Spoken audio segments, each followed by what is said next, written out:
Welcome back to Palakollu diary. Rathasaptami రోజు ఉదయం శ్రీరామదేవుని పూజ, అలాగే రథసప్తమి పూజ చేసుకున్నాను కదండి. సాయంత్రం 6 గంటలకి మా పాలకొల్లో ఉన్న క్షీరారామలింగేశ్వర టెంపుల్కి వచ్చానండి. టెంపుల్ బయట ఇవన్నీ షాపింగ్ మాల్లు అవి ఉంటాయండి. చిన్న చిన్న షాపులు, పెద్ద షాపులు అన్నీ ఉంటాయి గుడి చుట్టూరుని.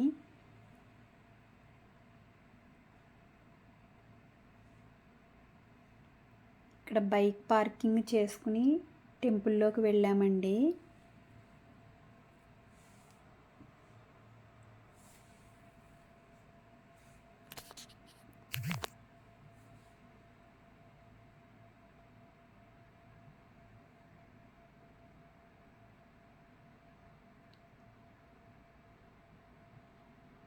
టెంపుల్కి వస్తే మాకు కావాల్సినవన్నీ ఇక్కడే దొరుకుతాయండి.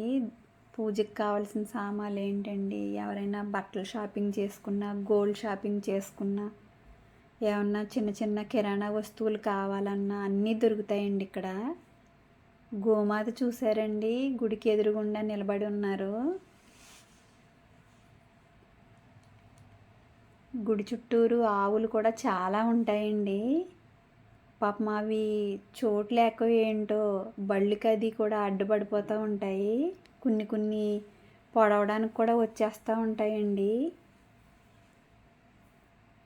ఆవులకి గడ్డి, పచ్చిగడ్డి, ఒట్టిగడ్డి, ఉలవలు అటువంటివి వెయ్యాలి కదండి. తెలియక చాలామంది కవర్లతో పళంగా పెట్టేస్తారు ఆహారం. అవి తిని చాలా ఇబ్బంది పడతాయి. ఏదన్నా కాగితంలో వేయాలండి. కాగితం అంటే చెట్టు బెరడుతో తయారు చేసింది కాబట్టి వాటికి ఏం పర్వాలేదు. కానీ కవర్లతో పెట్టేస్తారండి, మైకా కవర్లతో ఆహారం. తెలియక ఎక్కువ అట్టుపళ్ళు కూడా పెడతాయి. అట్లకు కూడా కడుపులో నొప్పి వచ్చేస్తాయండి. గుడిలోన కూడా మనకి దేవుడికి కావాల్సిన వస్తువులన్నీ దొరుకుతాయండి. ఇక్కడ ఒత్తులు కూడా ప్రమిదుల్లో నూనె వేసి వెలిగించేస్తారు. అందుకని ఒత్తులు కూడా రెడీగా ఉంచుతారండి ఆవు నెయ్యి వేసి.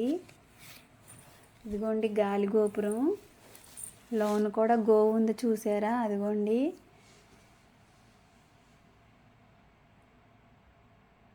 ధ్వజస్తంభం అదిగోండి, పైన చంద్రుడు కనబడుతున్నారు చూడండి. అదిగోండి స్టార్టింగ్ గాలి గోపురం ఉంది కదండి, అది 9 అంతస్తులండి. 150 అడుగులు ఎత్తండి.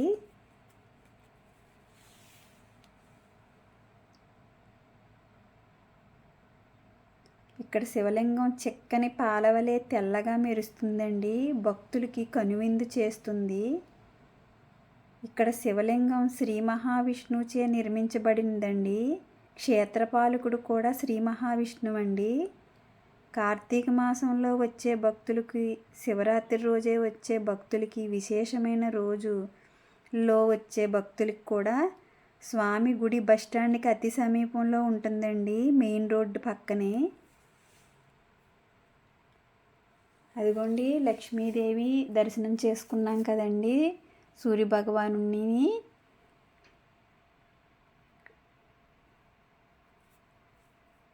గుడి చుట్టూరు శివుని అవతారాలు చాలా ఉంటాయండి.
ఇక్కడ జ్యోతిర్లింగాలకు సంబంధించింది పంచారామాల గురించి అక్కడ వివరంగా రాశారండి, ఏ ప్రదేశాల్లో ఉంటాయి అన్నది.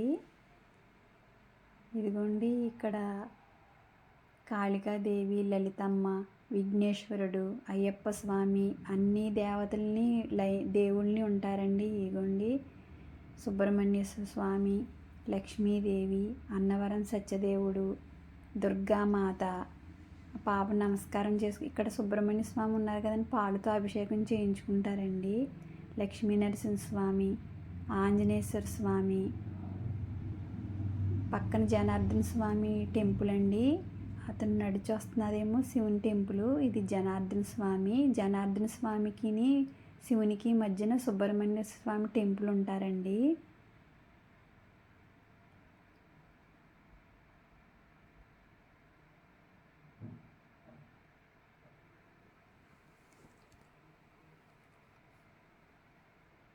లోన గోశాల ఉందండి. ఇక్కడ కూడా ఒక శివలింగం ఉంటుందండి. చాలామంది ఇక్కడ అభిషేకం చేస్తారు. అక్కడ వాటర్ పట్టుకుని అభిషేకం చేయడానికి చిన్న చిన్న ప్లాస్టిక్వి, మట్టి కుండలు, వాటర్ బాటిళ్ళు అందుబాటులో ఉంటాయి. వాటితో అభిషేకం చేస్తారు. కానీ అక్కడ ఏ మట్టి పాత్ర కానీ ఏదైనా పెడితే బాగుండు. ఆ మగ్గులు చూస్తుంటే ఏదోలా ఉంది. దేవుడికి ఆ మగ్గు ఏంటో నాకు తెలీదు. ఓం నమ శివాయ, హర మహాదేవ, శంభో శంకరాని. స్వామికి చెంబుడు నీళ్ళు ఒక మారేడాకు పెట్టినా చాలండి, ఆయన చాలా ఆనందపడిపోతారు స్వామి. నీళ్ళాభిషేకం, పాలాభిషేకమే శివుడికి ఇష్టమండి. ఈ గాలిగోపురం కళా నైపుణ్యం, గోపురం మీద దేవతామూర్తులు ఉన్నారు కదండి. 1415లో ఆలాదురెడ్డి భూపాలుడు నిర్మించారంటండి. చోళరాజులు అద్భుతంగా నిర్మించబడిన శిలా నైపుణ్యం అండి. చోళరాజులు 10-11 శతాబ్దాల్లో నిర్మించారండి. పాలకులను పాలతోట, పాలకొలను, ఉపమానపురం అని పిలిచేవారంటండి. మర్రి, రావి, మేడి మొదలగు చెట్లు ఉండేయంటండి. క్షీరపురిని అలాగా క్షీరారామలింగేశ్వర స్వామి ఉన్నది, అలా పాలకొల్లుగా పేరు మార్చబడిందండి.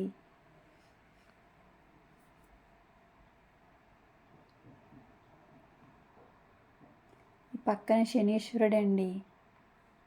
చాలామంది శనీశ్వరుడి గుడి దగ్గరికి వెళ్తే ఏదో అయిపోతుంది అనుకుంటారు, కానీ అసలు శనీశ్వరుడికి మన మనసులో ఉన్న కోరిక చెప్తే తప్పనిసరిగా తీరుస్తారండి. ఆదిత్యాయ, సోమాయ, మంగళాయ, బుధాయ, గురు, శుక్ర, శనిభ్యే, రాహువే, కేతువే అని 9 సార్లు 9 ప్రదక్షిణాలు చేసినా సరిపోతుందండి. ఇక్కడ కృష్ణుడు టెంపుల్ చిన్నదే. ప్రతిరోజు భగవద్గీత, గీతాపారాయణం చేస్తారండి. మేము కార్తీక మాసంలో గుడి చుట్టూరు దీపాలు పెట్టుకుని ప్రతి సోమవారం స్వామికి అభిషేకం చేయించుకుని వెళ్తామండి. కార్తీక పౌర్ణమి రోజు, కార్తీక మాసం లాస్ట్లో మొత్తం గుడంతా కూడా దీపాలు పెడతారండి. వాళ్ళే ఆయిలు, ప్రమిదలు, ఒత్తులు భక్తులకి అందుబాటులో ఉంచుతారు. ఇక్కడ ప్రతినిత్యం అన్నదానం కూడా జరుగుతుందండి. ఇదిగోండి ధ్వజస్తంభం. చూసి మీరు కూడా స్వామివారిని దండం పెట్టుకోండి. నాకు లోనకి తీసే అవకాశం లేక వీడియో తీయలేదు. పక్కన గాలిగోపురం స్టార్టింగే ఆంజనేయ స్వామి ఉంటారండి. ఆంజనేయ స్వామి ఎదురుగుండా కాలభైరవుడు ఉంటారు.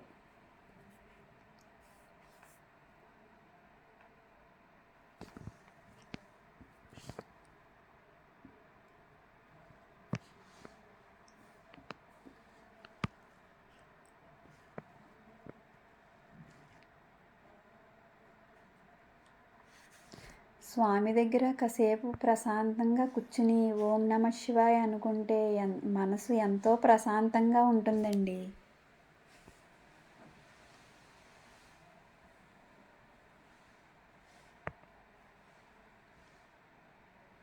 మాకు పాలకొల్లే కదండి, అతి సమీపంలో ఉంటాం. అందుకని మాకు ఎప్పుడు రావాలనుకుంటే అప్పుడు స్వామివారిని దర్శనం చేసుకుని వెళ్తామండి. దసరాలో 9 రోజులు 9 అలంకరణలు ఉంటాయి అమ్మవారి. అప్పుడు కూడా వస్తామండి.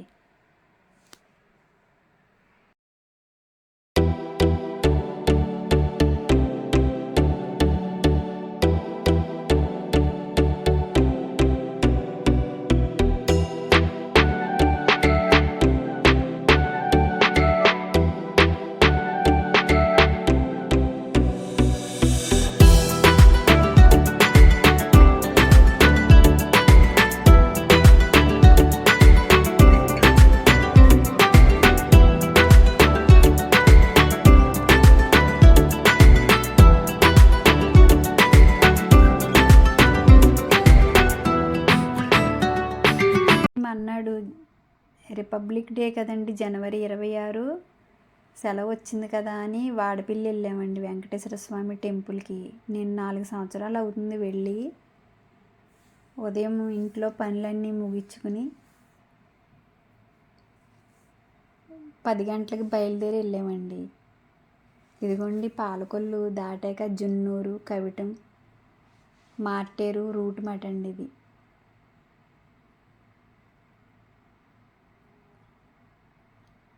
జర్నీ చాలా బాగుంటుందండి, చుట్టూ పచ్చని చెట్లు. కవిటం గురించి మీకు తెలుసండి, కుక్క కాటికి మందు ఇస్తారండి కవిటంలోని. చాలామంది నాటు మందు వాడతారు, కొంతమంది చాలామంది ఇంజెక్షన్ చేయించుకున్నా మంచిదని వేసుకుంటారన్నమాట. ఇదిగోండి ఇది సిద్ధాంతం బ్రిడ్జ్. ధవళేశ్వరం డ్యామ్ నిర్మించింది మన బ్రిటిష్ వాళ్ళు. మనల్ని చాలా ఇబ్బందులు పెట్టిన కాటన్ దొర కదండి, ఆ కాటన్ దొర వల్లే మేమందరం ఉభయ గోదావరి జిల్లా వాళ్ళు చాలా ప్రశాంతంగా, నీళ్ళు ఎప్పుడు స్వచ్ఛంగా ఉంటాయి కదండి, పాడి పంటలకి మాకు లోటు ఉండదండి. దానివల్లే ధనం ధాన్యం పశుపుత్ర లాభం అండి. ఇక్కడ ప్రతి ఊర్లోని కాటన్ దొర విగ్రహం ఉంటుందండి.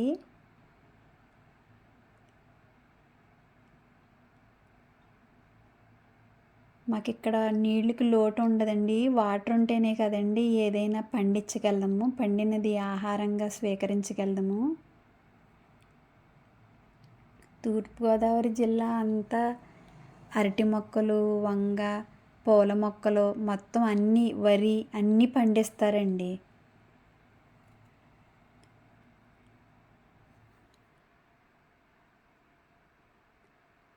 ఇదిగోండి వాడపల్లికి దగ్గరలో వచ్చేసాను. నేను వచ్చి 4 సంవత్సరాలు అవుతుంది కదండి, చాలా మట్టికి మారిపోయినాయి. అటు సైడ్ ఇటు సైడ్ మొక్కలు పెట్టారండి, చాలా బాగుంది. నేను ఇదివరకు 4 ఏళ్ళ క్రితం వచ్చినందుకు ఇప్పటికి చాలా మారిపోయిందండి. గుడి వంతెన దాటి లోనికి వస్తుంటేనే ప్రశాంతంగా ఉంటుందండి. కాలువ వంతెన దాటితేనే మన వాడపల్లి వెంకటేశ్వర స్వామికి సంబంధించినవి. ఇదిగోండి ఇది కార్లు పెట్టే స్టాండు. బస్సులు కూడా దగ్గరికి వచ్చేస్తాయండి.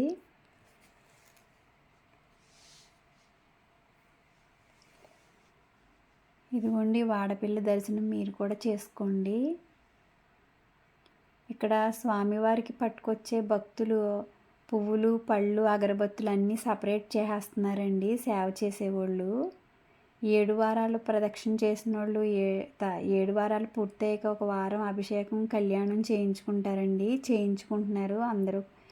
వాళ్ళకి రిసెప్ట్ ఇస్తారంటండి, పలానా రోజున రమ్మని. ఆ రోజు వచ్చి చేయించుకుంటారంట సోమవారం. అదిగోండి నేను గోవుకు దండం పెట్టుకుంటున్నాను.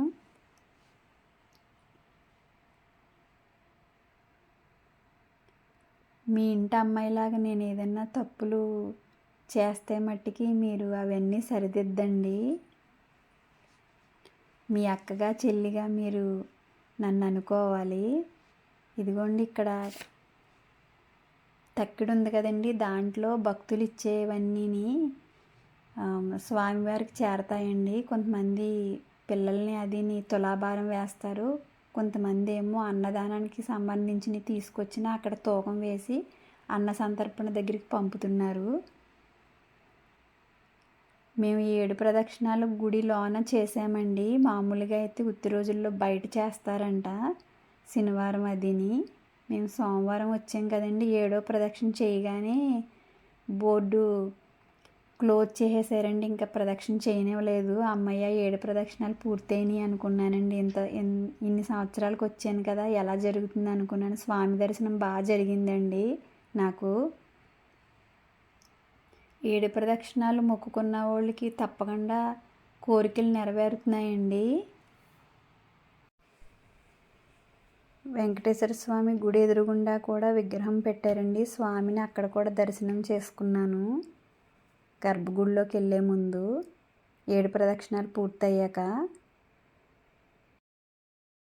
స్థల పురాణం చెప్తానండి.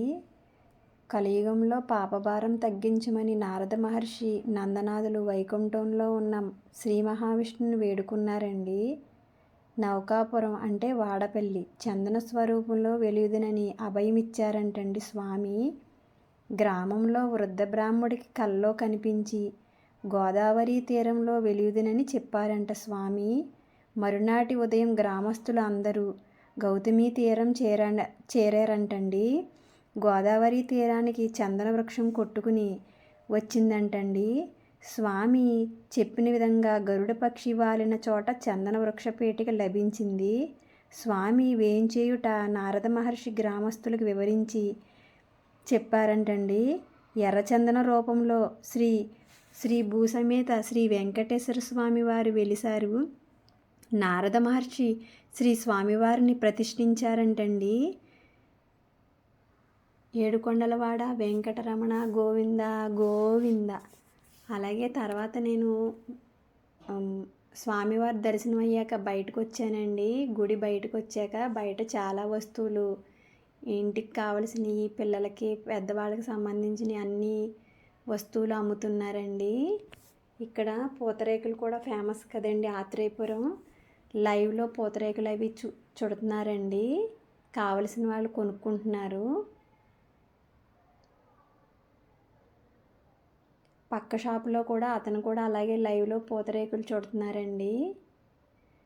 అది నెయ్యి మంచిదో లేదో నేను తీసుకోలేదు. ఇక్కడ కిరాణా వస్తువులు చిన్న చిన్నవి, మళ్ళీ మనం చిన్ననాటి తినేవాళ్ళం కదండి, నారింజ బిళ్ళలు, చెర్రీ, అలాగే మసాలా సరుకులు కూడా అమ్ముతున్నారండి. ఇక్కడ పువ్వులు అప్పటికప్పుడు కట్టి అమ్ముతున్నారు. మూర అడిగితే 40 రూపాయలు చెప్పారు ఆంటీ.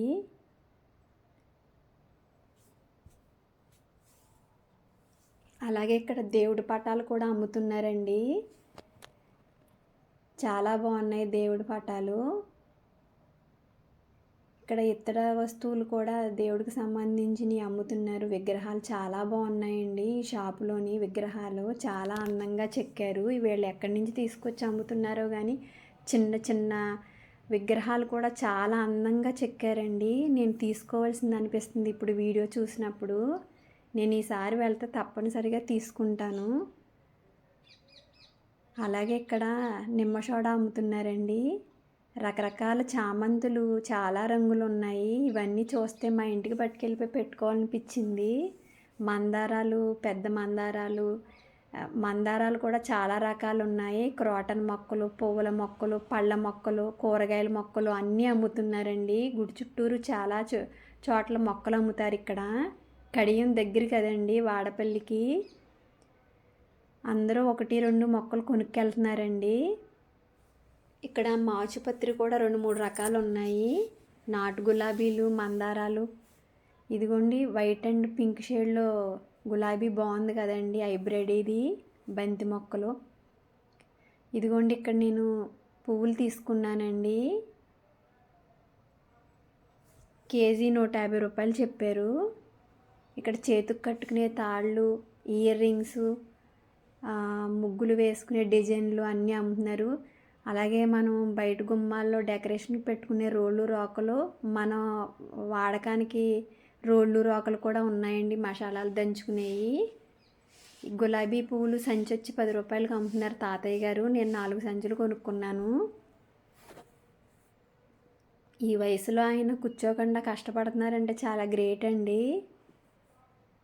మనం ఉచితంగా డబ్బులు ఇస్తే తీసుకోరు, కానీ మనం పెద్దవాళ్ళు కదా అని తీసుకుంటే వాళ్ళకి కూడా డబ్బులు వస్తాయి కదండి, అందరూ కొనుక్కుంటూ ఉంటేని.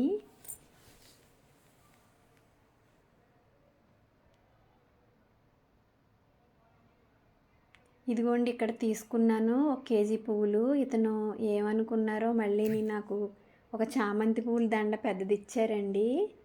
నేను ఇంట్లో మా స్వామి కృష్ణ భగవానుడికి కానీ విఘ్నేశ్వరుడికి కానీ వేస్తాను. ఇదిగోండి రేగొడియాలు, జీడిపప్పు కిలో అరకిలో అమ్ముతున్నారండి వీళ్ళు. చిన్నప్పుడు జెమ్సుని బల్లిగుడ్లు, చెర్రీ పళ్ళు, పిప్పర్మెంట్ బిళ్ళలో, నారింజ బిళ్ళలో అవి అమ్ముతున్నారండి వీళ్ళు. టూటీ ఫ్రూటీని నేను బల్లిగుడ్లోని జెమ్సీ కొనుక్కున్నాను. ఇక్కడ స్వామివారి ప్రసాదం లైవ్లో తయారు చేసి అన్న సంతర్పణ దగ్గర సేల్ చేస్తున్నారండి. గుడి దగ్గరికి కూడా కాకుండా ఇక్కడ కూడాని. అన్న సంతర్పణ భోజనం చాలా బాగుందండి. పెద్దవాళ్ళు పిల్లలు తినేలాగా మెత్తగా ఉడికిస్తున్నారు. అలాగే ఒక్కొక్క చోటేమో సరిపడా ఉడికిస్తున్నారు. అంటే పెద్దవాళ్ళు పిల్లలకి త్వరగా జీర్ణించుకునేలాగా కూడా తయారు చేస్తున్నారండి అన్నప్రసాదం. చాలామంది సేవ చేస్తున్నారండి. పళ్ళాలు గ్లాసులు కడిగేవాళ్ళు కొంతమంది, అయితే అన్నం వడ్డించేవాళ్ళు కొంతమంది. భోజనం కూడా చాలా బాగుందండి. మేము కార్ పార్కింగ్ దగ్గరికి వచ్చేసామండి. మేము 10ంటికి వచ్చాం కదండి, మళ్ళీ 12:30 కల్లా బయలుదేరి పాలకొల్లు వెళ్ళిపోయాము. ఇక్కడ అన్న సంతర్పణ దగ్గర కూడా మనం డబ్బులు చదివిస్తే ఒక 10 మంది మనం భోజనం పెట్టినట్టు అవుతుంది కదండి. ఇక్కడ కృష్ణుడి విగ్రహాలు అవి ప్లాస్టిక్ ప్యారెస్తో తయారు చేశారు. చాలా బాగున్నాయండి విగ్రహాలు.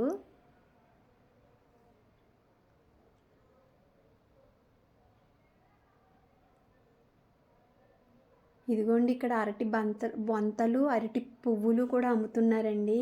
అంటే కిడ్నీలో రాళ్ళు ఉన్నవాళ్ళు అరటి బొంతలో ఉన్న వాటర్ తాగితే మంచిదంటండి, కర్రీగా వండుకుని తిన్నా. పచ్చని పొలాలు ఎంత బాగున్నాయో చూసారా. పువ్వులు కానీ, పొలాలు కానీ, పక్షులు కానీ చూస్తే చంటి పిల్లలు కానీ మనసు ఎంతో ప్రశాంతంగా ఉంటుంది కదండి. స్వామిని దర్శనం చేసుకుని ఆటోలో వెళ్తున్నారు చూసారండి. ఇక్కడ మాకు ఎక్కడ చూసినా చిన్న చిన్న పిల్ల కాలువలు, పెద్ద కాలువలు మేము ప్రయాణం చేసే దారి పొడుగుతూ ఉంటాయి ఉభయ గోదావరి జిల్లాలో. ఎండ్ చేసేస్తున్నాం. లైక్ చేయండి, షేర్ చేయండి, సబ్స్క్రైబ్ చేయండి. బాయ్.